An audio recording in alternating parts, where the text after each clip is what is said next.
pero hoy es una continuación del mensaje del domingo pasado.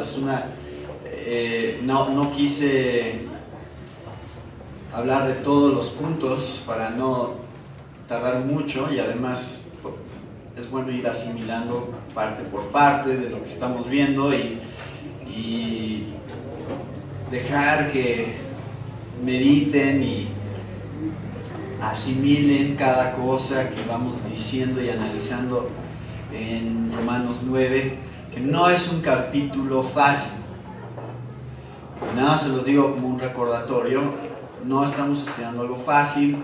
Ya les recomendaba este libro de Piense de John Piper hace un rato.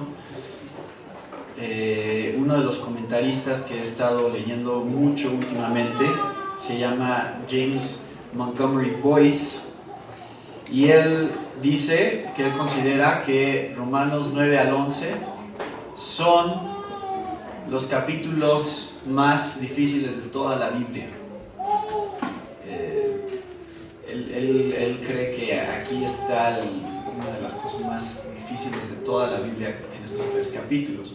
Entonces, no es fácil, no es algo que inclusive muchas personas les gusta predicar, pero está en la Biblia. Y vamos en orden, hemos estado estudiando Romanos capítulo por capítulo, desde el capítulo 1, y obviamente muchos de ustedes no estaban tampoco cuando estudiamos el capítulo 1. Entonces ese es también un problema, porque todo esto es parte de un solo libro y hemos tratado de estar estudiando todo el libro. Pero bueno, si visitan nuestra página de la iglesia, de iglesiacoajimalpa.org, ahí van a encontrar en la sección de mensajes una parte que dice estudios de Romanos, y ahí vienen todos los mensajes desde el capítulo 1 hasta el capítulo 7.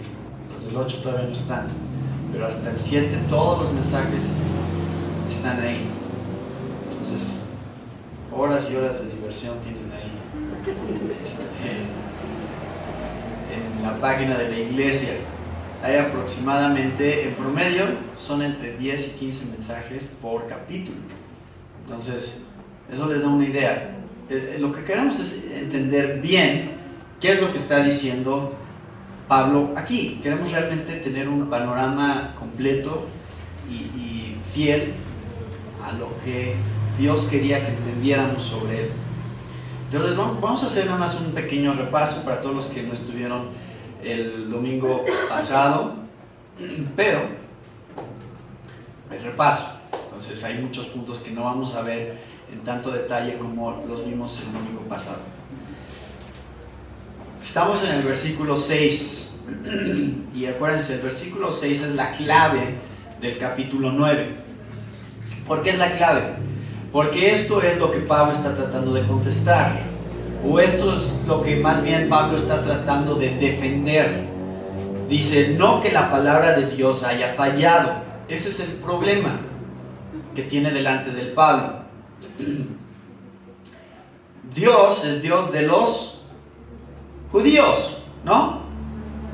Son su pueblo escogido, nación apartada por él para un plan y un propósito específico.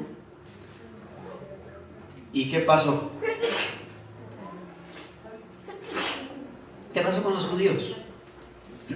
Si ustedes salen de aquí, platican, se encuentran a alguien y les dicen, soy judío, le dicen, ¡ay, qué padre! ¿No? Entonces, ¿tú también conoces a Cristo Jesús como tu Salvador? ¿Qué les dirían? Dirían, no, eso no es lo que significa ser judío, porque en general como nación han rechazado a Jesús como su Mesías. Ahora, nosotros entendemos que en los evangelios y en la encarnación de Cristo se cumplió todo a lo cual apuntaba la ley, todo lo que de lo que se trataba el Antiguo Testamento, se encontró su clímax en Jesús. Y en el Nuevo Testamento se desarrolla esta idea. Ahora, ¿cuál es el problema? ¿Por qué creen? Ahora piensen conmigo. Entonces dice Pablo, no que la palabra de Dios haya fallado. ¿Por qué pensaríamos que falló la palabra de Dios? ¿Cuál es la razón por la que asumimos, falló Dios? Porque Israel no cree. Y es su pueblo escogido. A ellos les dio las promesas. A ellos les dio el linaje de Abraham. Entonces, acuérdense, esto es lo que estamos viendo, esto es lo que está Pablo tratando de decir. Ahora, la primera razón que vimos por la cual no ha fallado la palabra de Dios es, número uno, porque no todos los que descienden de Israel son israelitas. Esa es la primera cosa que dice aquí.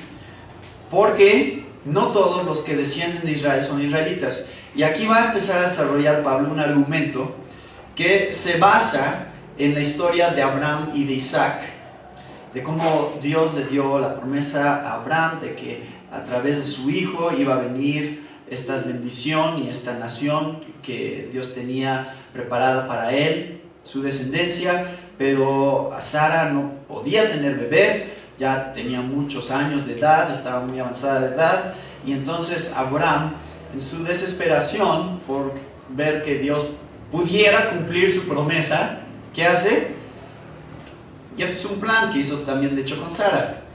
Va y se acuesta con Agar, que es su esclava, sirvienta, y se acuesta con ella y tiene un bebé con ella, y ese bebé se llama Ismael.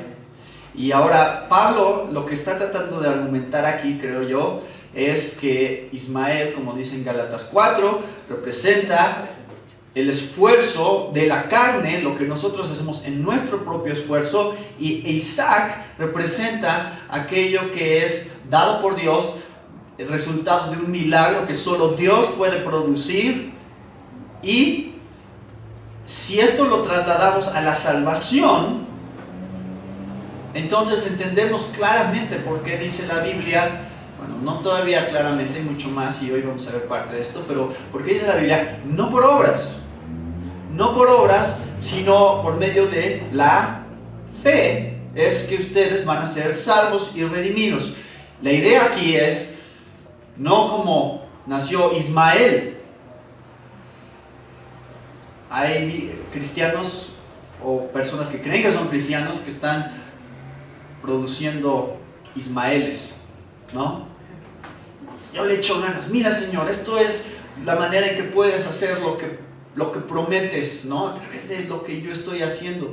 Y existe cristianos que dependen absolutamente en que Dios haga la obra y que sea sobrenatural, que sea evidente que es Él el que la está haciendo y a través del medio que Él escoge hacerlo. Y la salvación que la Biblia nos explica es este tipo de salvación. ¿Qué tiene que ver todo esto con la elección de los judíos como nación? ¿Cómo es que la palabra de Dios no ha fallado? Bueno, la idea aquí, hermanos, es que realmente Dios ha cumplido sus promesas, porque cuando dice Israel, más que una nación físicamente de sangre, Dios tiene en mente una nación espiritual, de la cual, adivinen qué, nosotros somos parte. O sea, nosotros somos esta categoría de la que está hablando cuando dice, ni por ser descendientes de Abraham son todos hijos. Tiene en mente aquí que también hay una categoría de hijos que no son descendientes de Abraham. Y eso ya lo leímos cuando estuvimos estudiando Romanos 4. Habla mucho acerca de esto de Abraham y de lo que significa realmente ser judío. Después da el ejemplo de Jacob, y es la misma idea aquí en donde Dios dice, miren, es que la elección de Dios, pero la elección real, la elección que de veras cumple sus promesas, es una elección que tiene que ver con la salvación. Y si hablamos de la salvación, entonces estamos hablando ya de una categoría más grande, que no nada más son los judíos étnicos, sino mexicanos, guajimalpenses, que caen dentro de esta categoría. Ustedes también han sido incluidos dentro de las promesas de Dios, porque las promesas de Dios se tratan de recibir a Cristo como el Mesías y a través de Él encontrar salvación y vida eterna. Entonces, ¿entienden este primer argumento de Pablo de por qué es que la palabra de Dios no ha fallado? Y nuevamente hace este énfasis. Dice, la salvación no se trata de algo que tú haces. Y da este ejemplo, dice que Rebeca, esposa de Jacob, tuvo 2 hijos, 2 bebés gemelos, de la misma madre, del mismo padre, y antes de que hubieran nacido, esto es lo que usa como analogía de esta idea de salvación y elección para salvación, es antes de que ellos hubieran nacido, no habían hecho nada, esto es versículo 11, ni bueno ni malo. ¿Para qué? ¿Qué? Para que el propósito de Dios conforme a la elección permaneciese, no por las obras, sino por el que llama. Se le dijo, el mayor servirá al menor, como está escrito, a Jacob amé, más a Esaú aborrecí. El domingo pasado vimos qué significa Esaú aborrecí. No lo vamos a decir ahorita, no vamos a repetir todos esos puntos. Vimos el ejemplo que hay en nosotros de estas 2 historias, tanto de Isaac como de Jacob y Esaú en relación a la salvación. Ahí están los puntos, no los vamos a ver ahorita, pero hoy vamos a continuar donde nos quedamos básicamente el domingo pasado, que fue el versículo 11, porque el versículo 11 tiene mucho aquí, muy muy importante, y entonces nos quedamos aquí pensando, ¿por qué por fe? O sea, ¿por qué hace Dios las cosas de esta manera? Porque podríamos pensar, como piensa la mayoría de personas, inclusive hasta de repente gente que cree que es cristiana o también católicos, hay muchas personas que ustedes pueden hablar con ellos y piensan así. Le dirías, ¿eres salvo? O si tú murieras hoy, ¿dónde estarías? ¿No? ¿En el cielo? ¿La presencia de Dios? ¿O en el infierno? ¿Dónde estarías? ¿Y qué es lo que hace la gente? Piensa en qué. ¿Cómo me he portado? ¿No? Lo primero que viene a su mente. Dice, bueno, no sé si he sido una buena persona, pues yo creo que sí, ¿no? Yo creo que no le hago mal a nadie, creo que soy un papá responsable, creo que le he echado ganas, he tratado de ayudar al prójimo. ¿No se han encontrado con gente que les dice eso? Todo el tiempo, ¿no? Todo el tiempo la gente saca esta idea, porque es la idea natural de que Dios tendría que recompensarnos de acuerdo a lo que hacemos. Y si no le hiciste muy bien en esta vida, pues no te va a ir muy bien en lo que sigue. Y de hecho también es la misma idea de muchas otras religiones, ¿no? Dentro inclusive del budismo, del hinduismo, del islam. Todos tienen esta idea de que las obras ameritan nuestra salvación. Si tú eres una buena persona, ¿cómo te va a castigar Dios si eres una buena persona? Y a lo mejor ustedes hasta tienen amigos o vecinos así que ustedes dicen, bueno, no, así como para decir hijo de Satanás, no lo diría. ¿Por qué? Porque es un buen vecino, o sea, se porta bien, es un buen ser humano, así dice la gente, ¿no? Es un buen ser humano. O sea, hacen obras de caridad, son personas honestas, son personas decentes, son personas que le han echado muchas ganas, que aman a sus hijos, que aman a su familia. Entonces, ¿cuál es el problema, Dios? ¿Por qué no los aceptas a ellos y pues nada más dices, pues estos que vi que le echaron ganas entran y estos que vi que fueron violadores y asesinos y secuestradores y esa categoría, pues esa no? ¿Por qué no nada más haces esa división y pues más fácil? ¿Más fácil? ¿De veras crees que es más fácil? Y te empezarías a preguntar cómo sé que de verdad soy suficientemente bueno, que esa es la pregunta que trata el libro que tenemos. ¿Qué tan bueno es suficientemente bueno? Esa es la pregunta clave aquí. Y esto es lo que Pablo está empezando a enfatizar. Viene más sobre esto más adelante, pero véanlo. Dice que el punto es que Dios escoge a uno y rechaza a otro sin tomar en cuenta ¿qué? Sus obras. Eso es lo que está diciendo. Dice, no habían aún nacido, ni habían hecho aún ni bien ni mal, para que el propósito de Dios, conforme a la elección, permaneciese. Entonces hoy nada más vamos a detenernos principalmente a meditar en el versículo 11, o enteramente a meditar en el versículo 11, porque aquí hay mucho. Y este versículo contesta, no a fondo, pero vamos a buscar eso hoy. ¿Por qué así? ¿Por qué Dios hace las cosas así? Vean que dice, para que el propósito de Dios... Entonces, una de las cosas que vamos a tratar de contestar hoy es cuál es este propósito de Dios conforme a la elección. ¿De qué se trata este propósito de Dios? Y estamos lidiando aquí con un concepto teológico que se llama elección incondicional. Así es como llamamos de lo que está hablando aquí Pablo. Elección incondicional, es decir, no existe una condición previa para que Dios escoja. ¿Entienden? ¿Estamos juntos hasta este punto en lo que vamos diciendo? No que empecemos a decir, ya empezó teología y palabras difíciles. No está tan difícil. Nomás quiere decir que no hay ninguna condición previa necesaria como requisito para que Dios escoja, elija a alguien. ¿Sí? La pregunta aquí crucial es, ¿por qué? ¿Por qué hace Dios esto? Y Pablo va a seguir tratando con esto.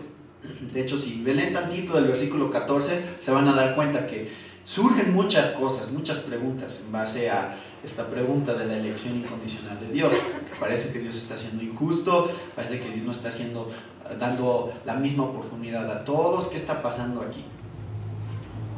Y esta pregunta de por qué está contestada en el versículo 11, no muy explícitamente, pero hoy queremos ver esto en 3 partes. ¿Sí? ¿Por qué elección incondicional? ¿Qué es lo que acaba de decir? A Jacob amé, a Esaú aborrecí, no habían hecho nada para que yo hiciera esa decisión, es enteramente de acuerdo a lo que yo quise hacer. Y número 1 dice, para que el propósito de Dios permanezca. Ese es 1 punto. Conforme a la elección, este propósito es la idea, elección incondicional, para que el propósito de Dios permanezca. ¿Cuál es este propósito? Es la primera pregunta que vamos a contestar hoy. ¿Cuál es el propósito de Dios del que está hablando aquí el versículo 11? Número 2, el concepto conforme a la elección. Número 3, conforme a la elección es parte de la idea, ¿no?, de elección incondicional. Número 3, la frase no por obras, porque está aquí también. Y como si no hubiera quedado claro ya con todos los ejemplos que dio, pero porque Pablo vuelve a mencionar no por obras. Y por último, por el que llama, sino por el que llama. ¿Qué quiere decir eso? ¿Y por qué menciona eso Pablo? Parece también estar fuera de lugar ahí. Entonces vamos a ver estos puntos, ¿sí? Y por eso no los vimos el domingo pasado, porque estos puntos son suficientes para un mensaje entero.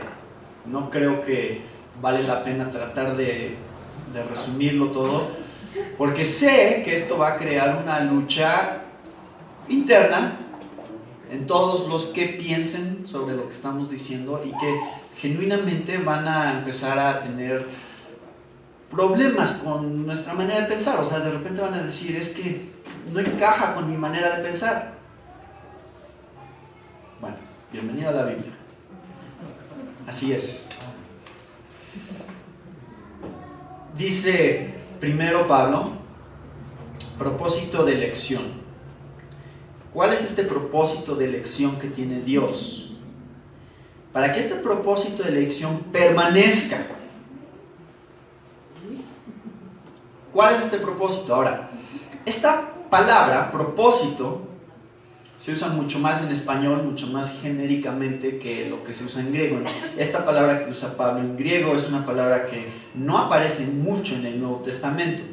Entonces es muy fácil encontrar los paralelos de dónde más Pablo ha hablado de la idea de propósito y tratar de entender a qué se está refiriendo Pablo en el capítulo 9, versículo 11.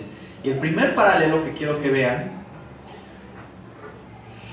se encuentra en Romanos 8. Y esto es importante tomarlo en cuenta porque está muy cerca del contexto. Romanos 8, versículo 28. De hecho, lo estábamos leyendo hoy en la mañana, en la Cena del Señor. Ya se lo saben, ¿no? Es una promesa. Sabemos que a los que aman a Dios, todas las cosas les ayudan a bien. Esto es, o sea, ¿quiénes son estas personas a las cuales todo les ayuda bien? Todo recibe un buen propósito en su vida.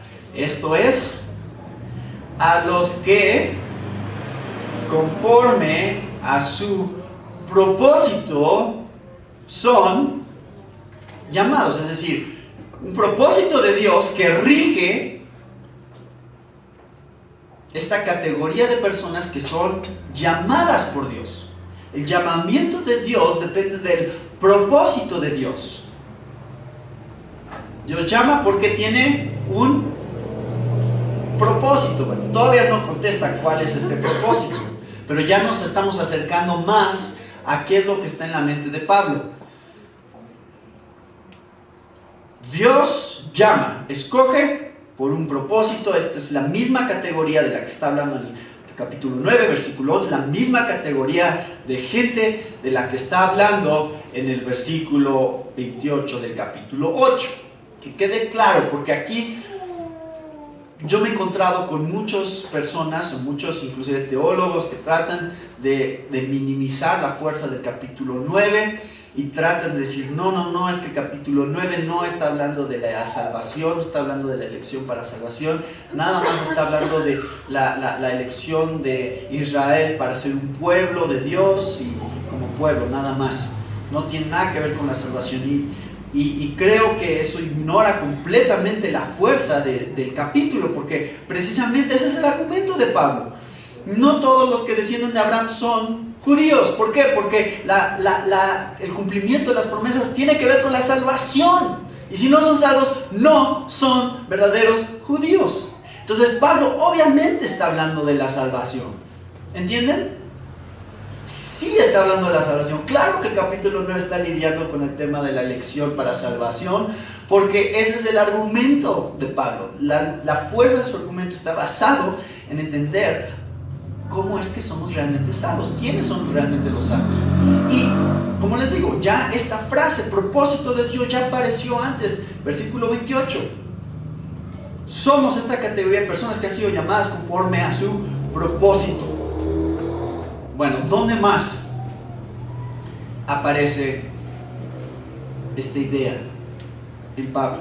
Que nos va a ayudar a entender el capítulo 9. Eso es ahora sí en otro libro, Segunda de Timoteo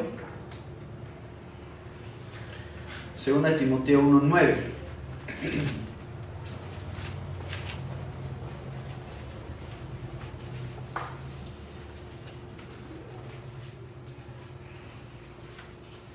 Y vean aquí cómo usa estas palabras Pablo. Dice, ¿quién nos salvó y llamó?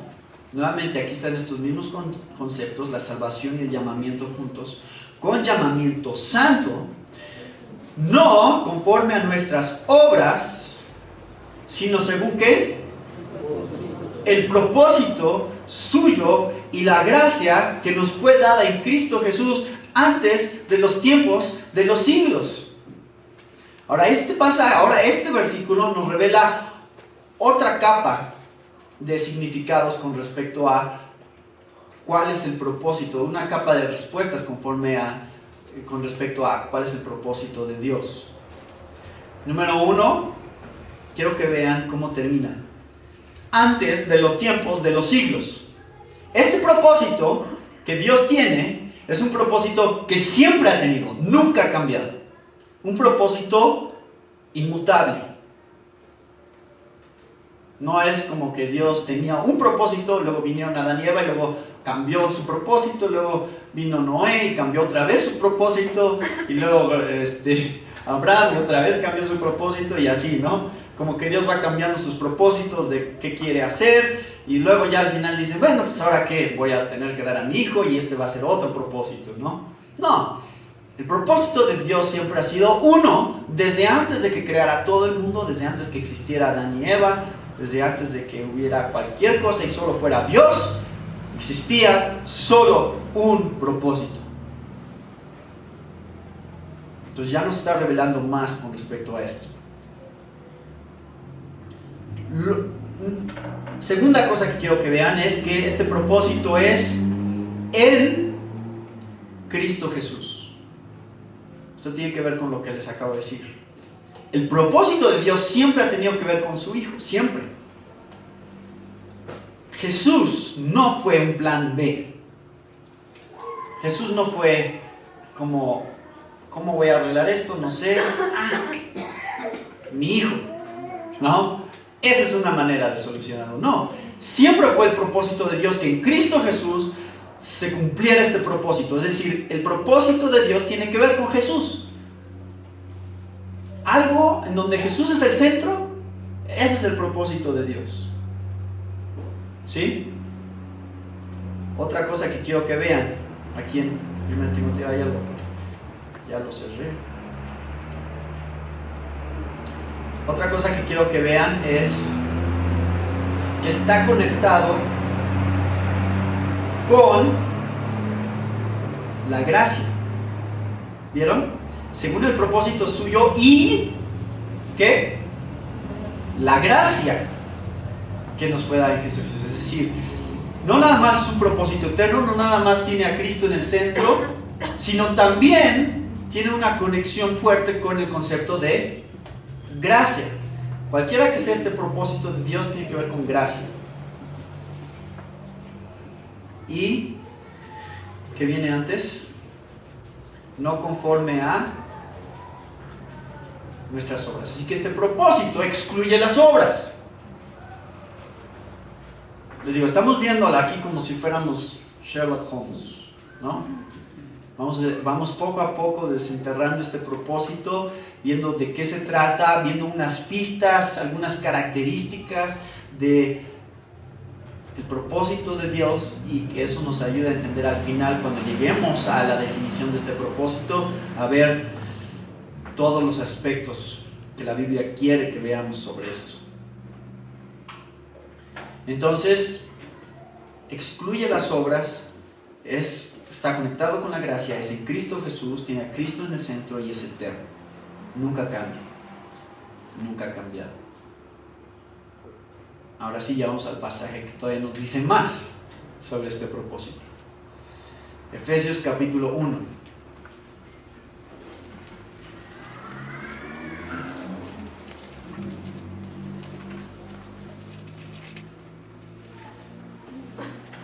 Y ese es mi propósito, entonces, que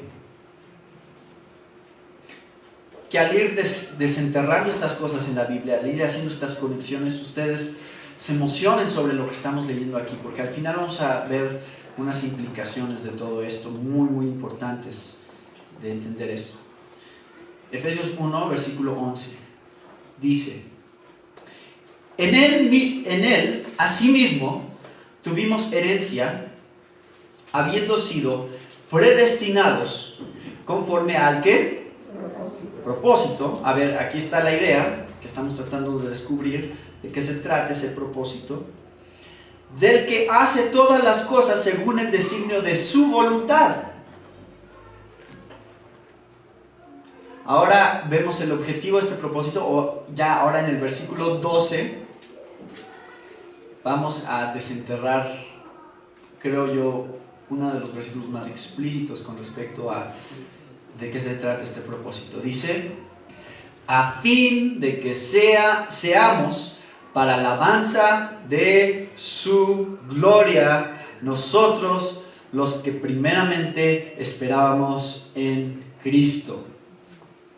A fin de que seamos para alabanza de su gloria. Ahí ya tenemos una gran respuesta, mucho más explícita en cuanto al propósito de Dios. ¿Para qué hace Dios las cosas como las hace? ¿Cuál es su propósito en hacerlas de esta manera? Para alabanza de su gloria.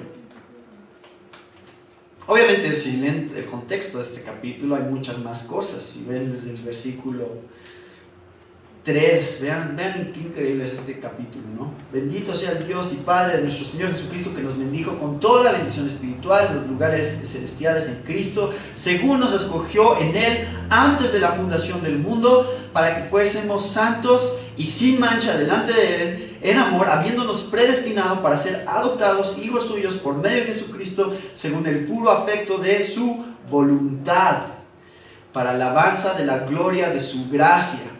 Nuevamente está este concepto aquí. ¿Para qué?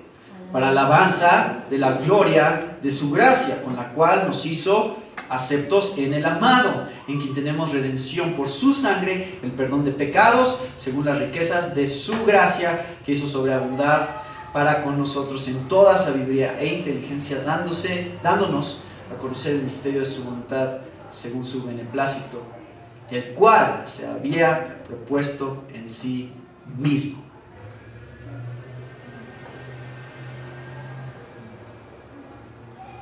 Entonces, si yo les preguntara ahorita cuál es el propósito de Dios en hacer las cosas como las hace, ¿podrían contestar un poco mejor? Ya está ahí más o menos la respuesta, ¿no? Miren, es muy interesante, pero yo en algunas iglesias donde no conocía mucho de la iglesia o de la doctrina, por lo regular trataba de comenzar con este tema. Entonces les decía, a ver, si pudieran decir un versículo que resumiera toda la Biblia, ¿cuál sería? Y claro, uno de los pasajes que viene a la mente de la gente es Juan 3:16 o otros pasajes de Juan, especialmente de Juan, o de los evangelios. Pero el problema es que aunque hablan de una parte importante de la Biblia, que es la salvación del hombre, la salvación del hombre, hermanos, no es el tema de la Biblia. ¿Sabían eso? No es el tema principal. Es un tema grande en la Biblia, pero no es el tema principal. ¿Cuál creen ustedes que es el tema principal? El tema principal es ¿por qué nos salva Dios? Ese es el tema principal. No es cómo nos salva Dios y si nos salva, es ¿para qué nos salva? ¿Por qué Dios se dignó a salvar al hombre? A redimir al hombre. Esa es la pregunta. No es que si yo creo en Jesús voy a ser salvo.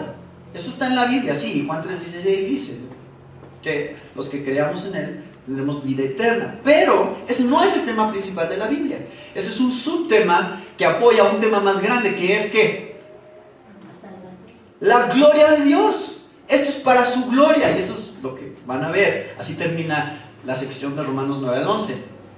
Porque por Él, de Él, por Él y para Él son todas las cosas. A Él sea la gloria por los siglos de los siglos. Amén. Ese es el mensaje central de la Biblia. Que Dios hace todas las cosas para la alabanza de su gloria.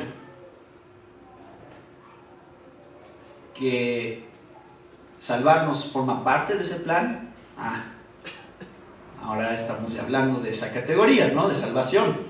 Pero no es el tema central. Es decir, el hombre no es el tema central de la Biblia. ¿Quién es el tema central de la Biblia? Dios. Si la salvación del hombre fuera el tema central de la Biblia, entonces el hombre sería el tema central de la Biblia. El hombre tendría el máximo valor. Pero el hombre no tiene el máximo valor. Dios tiene el máximo valor y todo tiene que ser para su gloria. Entonces, haga Dios las cosas como las haga, ese tiene que ser el propósito. Para la alabanza de su gloria.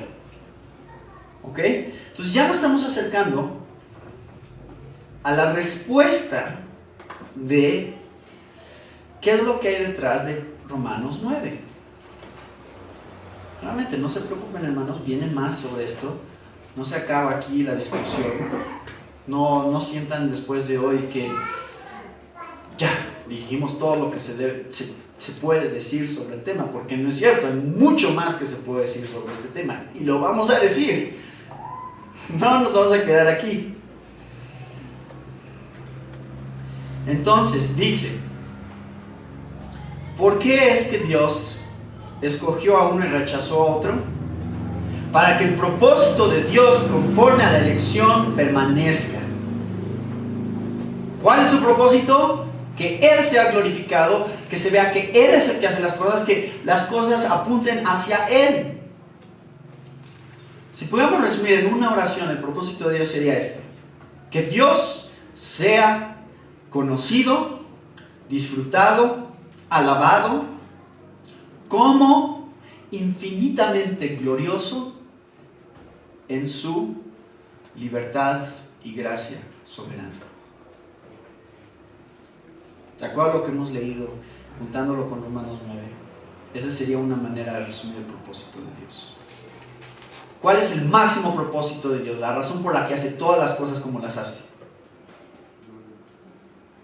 Que Él sea conocido, disfrutado, adorado, como infinitamente glorioso en su libertad y gracia soberana. Ahora, estos últimos dos puntos los tenemos aquí, libertad y gracia soberana, porque de eso se trata Romanos 9, 6 al 13, de 6 al 11, perdón, que es la parte que estamos estudiando. Que veamos la libertad y la soberanía de Dios como una parte fundamental que Él quiere que sepamos sobre de Él. Pongan atención, hermanos, porque cuando Dios escoge decirnos algo sobre sí mismo, de cómo es, más vale que digamos, quiero saberlo. A ver, Dios, ¿por qué me estás diciendo esto sobre ti? ¿Por qué quieres que sepas? ¿Por qué quieres que yo sepa que eres soberano y que eres libre? Y que no dependes de nosotros. ¿Por qué? Pregúntenselo. ¿Por qué Dios escoges decirme eso sobre ti? Pero hay una razón. Lo cual nos conecta con esta siguiente frase. ¿Cuál es la siguiente frase que está aquí? No por las obras. ¿Por qué diría esto Pablo? Pues no acabas de ya explicar, ¿no? Antes de que nacieran no habían hecho ni bien ni mal. Bueno, podría ser que si no hubiera dicho esto Pablo, todavía pensáramos, bueno, antes de que nacieran todavía no habían hecho nada y no tenía nada que ver con cosas que hubieran hecho antes. Obviamente no existían esas obras, pero obras que hicieron después, ¿no? Podríamos pensar así, a lo mejor, si no tuviera esta frase, porque esta frase automáticamente cancela toda posibilidad de que pienses eso. ¿Lo ven? No por obras, no, ni obras.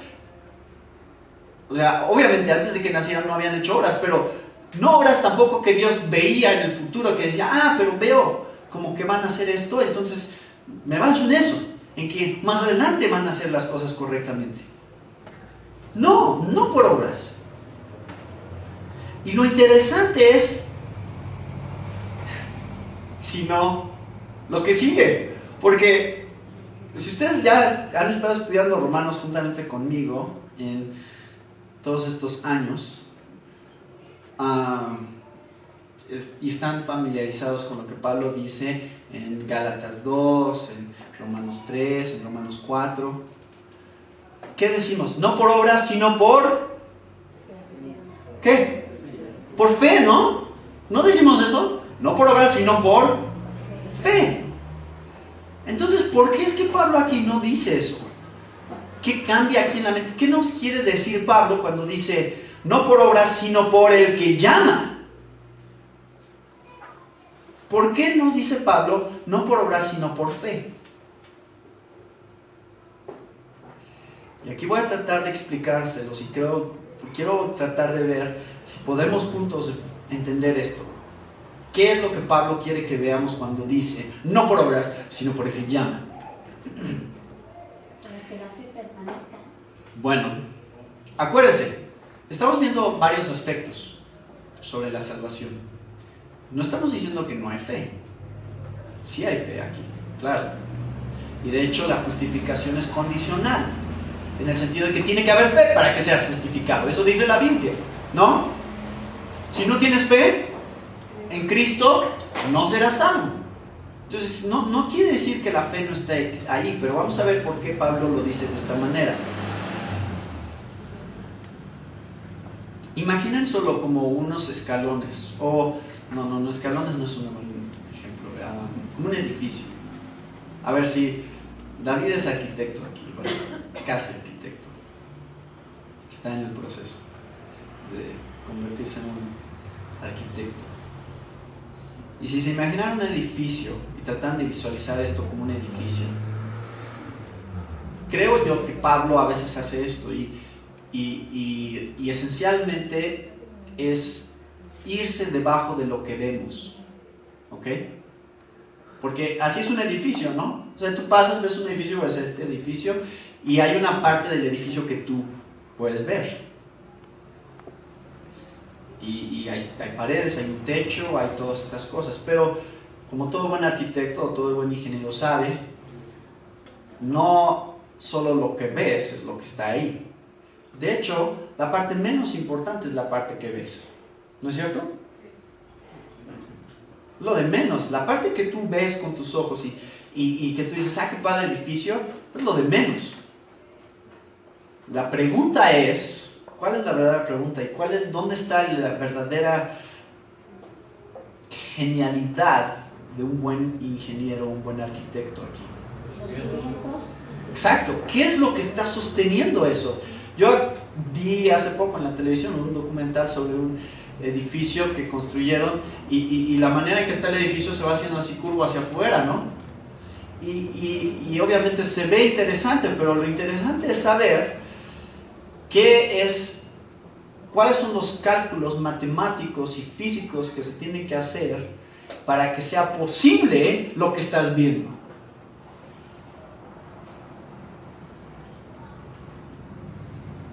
Eso es lo interesante.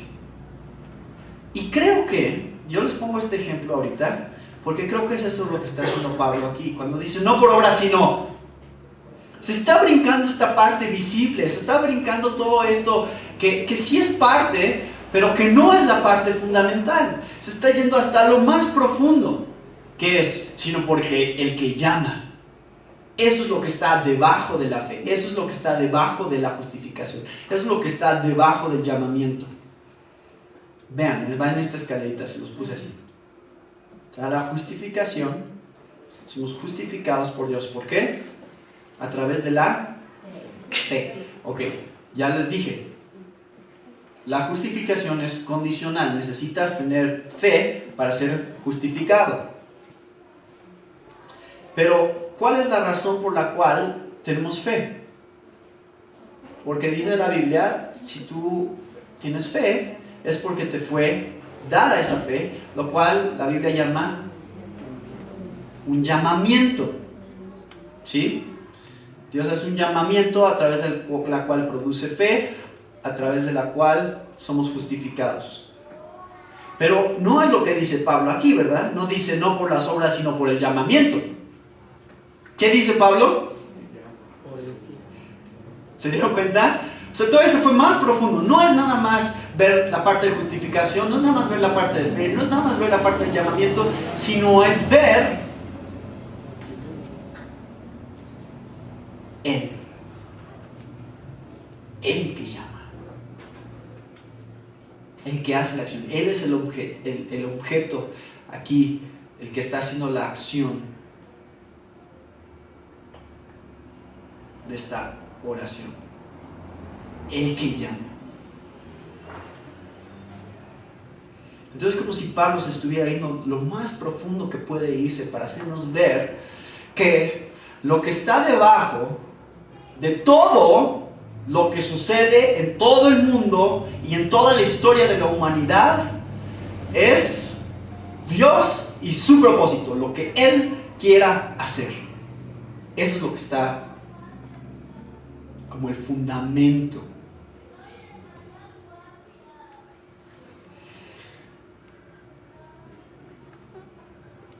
Ahora, no quiero crear la sensación o la impresión, nuevamente, de que todo esto es tan abstracto y que todos ustedes empiecen a decir, ay, pero ¿esto qué? No, o sea, esto estaba mejor antes de pensar en esto.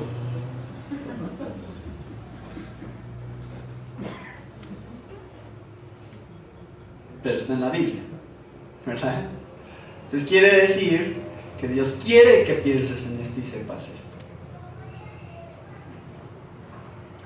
¿Qué nos enseña esto? Que es sumamente importante para nuestras vidas. Uno, nos enseña que Dios no nos escogió porque íbamos a creer en Él, sino para que creyéramos en Él. Y eso espero que hasta ahorita les esté quedando claro de este pasaje. Pero quiero darles, no las puse aquí en la presentación, pero se los voy a decir. Quiero darles 3 áreas que nos está enseñando esto sobre tu propia vida como cristiano. Número 1. La elección de Dios conforme a su propósito, no por obras, es para darnos una seguridad masiva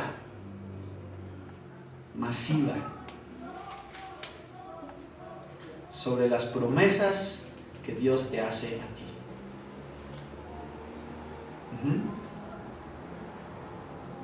Porque cuando Dios promete algo,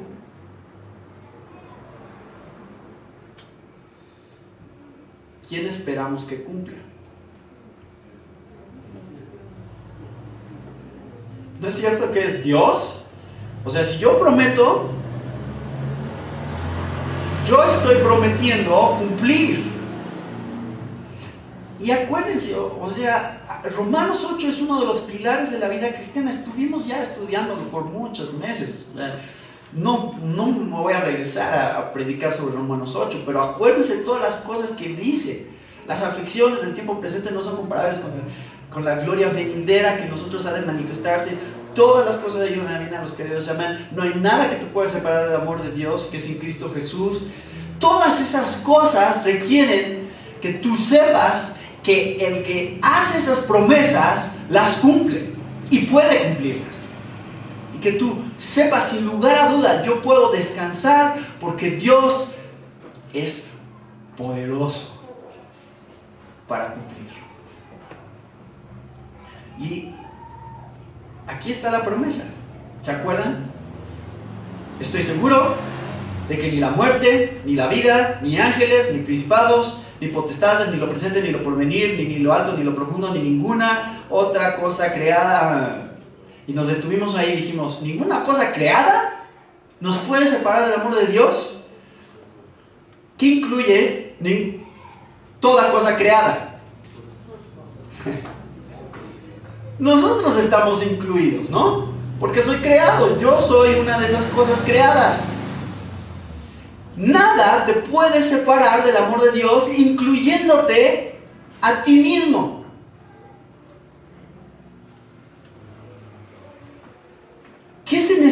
necesita para saber que eso es cierto? Una seguridad de que tú no puedes fallar, porque el que te llamó y el que te sostiene no puede fallar. ¿Entienden? O sea, si yo dijera, bueno, es que depende de mí, entonces no solamente probablemente fallaría, sino seguramente fallaría. Y nadie sería salvo. Nadie, se los aseguro. Si dependiera del hombre, la salvación en alguna manera o en algún sentido de la fidelidad del hombre, nadie terminaría siendo salvo. Requiere un Dios poderoso y soberano y libre detrás de todas estas cosas para que al final algunos lleguen, los que Él escoja. La única manera en que puede funcionar esto. Y Dios lo sabe. Y Dios quiere salvar a algunos y por eso Él está detrás de la salvación de los escogidos. Número 2. Piensen en esto. Y vamos a hablar más de esto en las próximas semanas, pero piensen en esto porque empezamos a decir, bueno, pero es que, ¿cómo esto? O sea, algunos se pierden y Dios quiere que se pierdan. Pues la Biblia dice que quiere que todos procedan al arrepentimiento, pero aquí hace ver como que Dios de hecho tiene un propósito por el cual algunos se pierden. ¿Tiene un propósito Dios para que algunos se pierdan? Dentro de un plan en el cual no todos son salvos, ¿tiene un propósito Dios?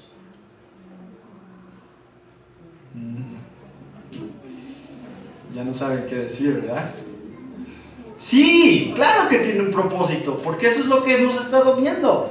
Dios hace todas las cosas conforme a su propósito y nada que rompa ese propósito sucederá. Nada. Y si parte del propósito tiene que ver con que algunos no sean salvos, así será.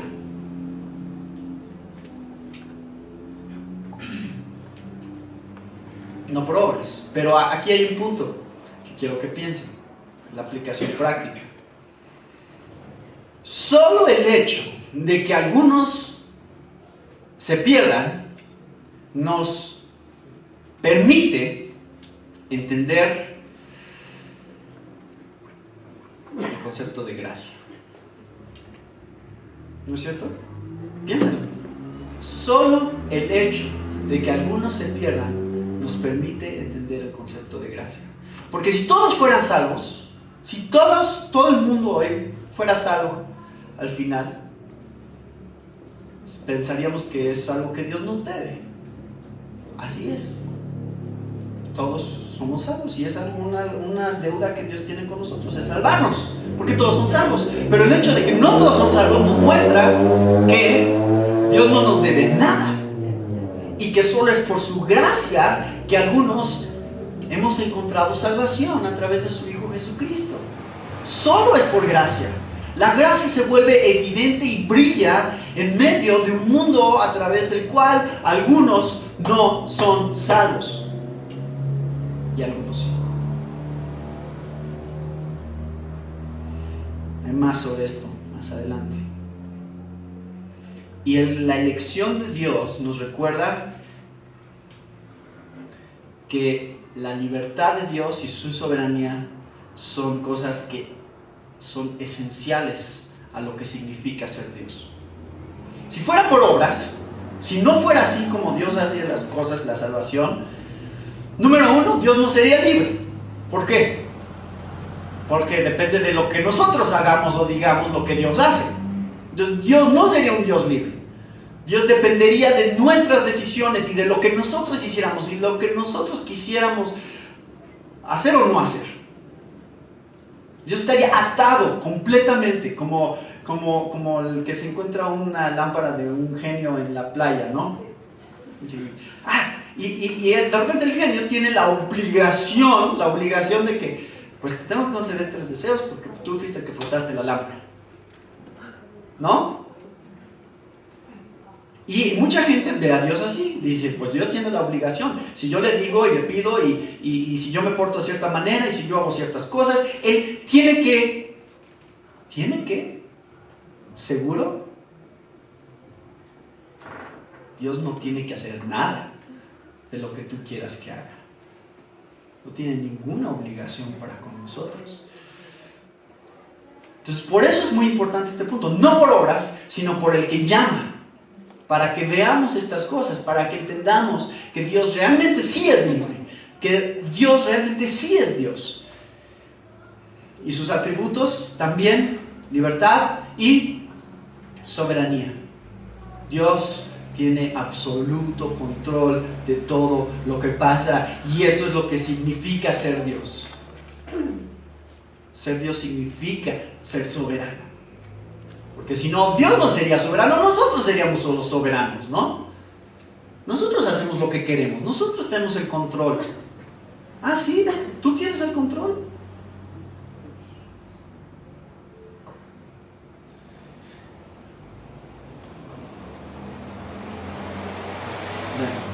No, nuevamente, no vamos a terminar hoy. Todo esto continúa.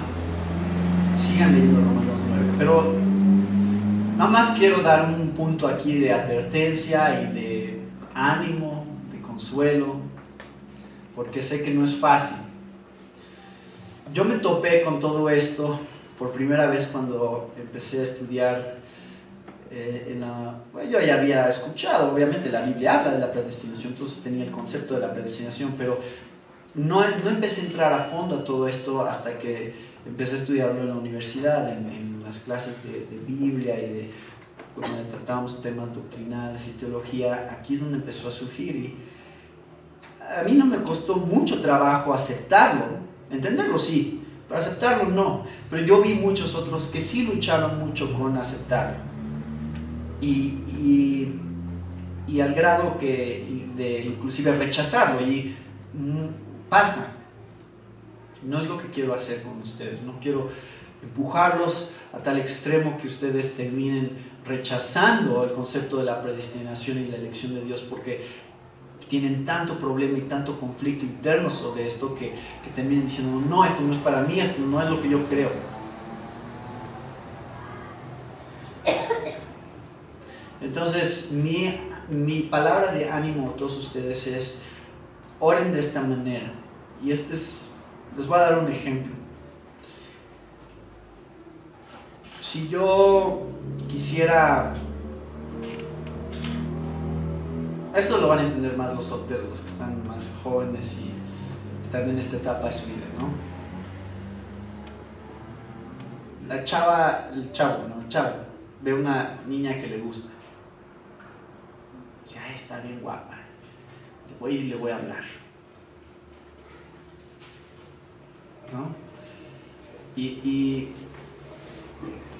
empieza a hablar con ella y se siente sumamente atraído por ella, y entonces dice, pues me gustas, la verdad me gustas, y pues quisiera pues que saliéramos y pasar más tiempo juntos. Ahora, eso solo es lo primero, ¿no? A lo mejor algunos de ustedes hasta se casaron así, terminaron casándose así, ¿no? Empezó así y ya después terminaron casados, pero eso es lo primero. ¿Y luego qué pasa? ¿Qué sigue? A ver, sigue, dime más sobre ti, ¿no es cierto? O dijeron, no, nada más me gustas, no quiero saber nada de ti, y no me hables, nada más quiero verte. ¿Así dijeron? Tengan cuidado, ¿no? Que no pase eso. Porque obviamente parte de esta relación que se empieza a dar es, ahora voy a empezar a conocerte mejor, y entonces ya empiezan, ¿cuál es tu color favorito? ¿A qué equipo de fútbol le vas? Cosas así. Bueno, ¿por qué les dije eso? Porque cuando ustedes abren este libro, eso es lo que están leyendo. Es Dios diciéndoles, miren, te voy a explicar algo acerca de mí. Y lo último que queremos hacer es decir, no, Dios, esa parte no. O sea, estoy bien con lo que sé de ti y eso es suficiente para mí. ¿De veras? ¿Es suficiente? Si Dios te está diciendo que quiere decirte algo con respecto a sí mismo, es porque esto es importante para tu relación con Él. Es la manera en que profundizas en esta relación. Estamos conociendo mejor a este Dios que nos ha salvado.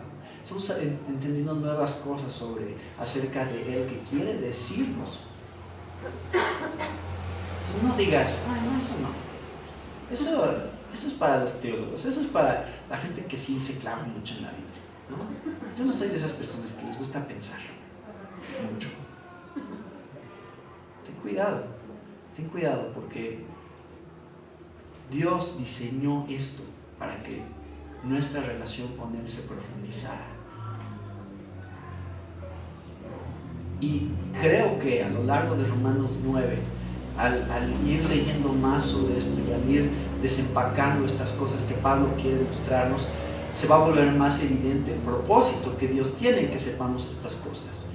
No son cosas que Dios nada más nos está poniendo ahí como algo difícil y nada más para hacernos la vida complicada, ¿no? Nos está diciendo esto porque sabe que esto es importante.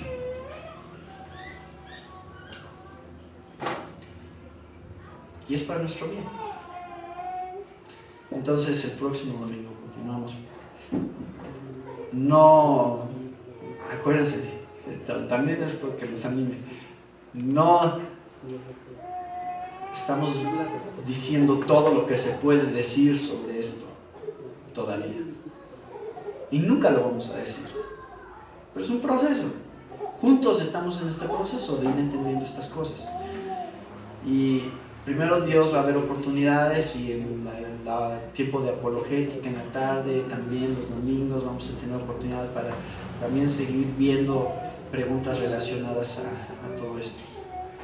Pero mientras, descansen en que Dios es libre y soberano y Dios es de quien depende nuestra salvación.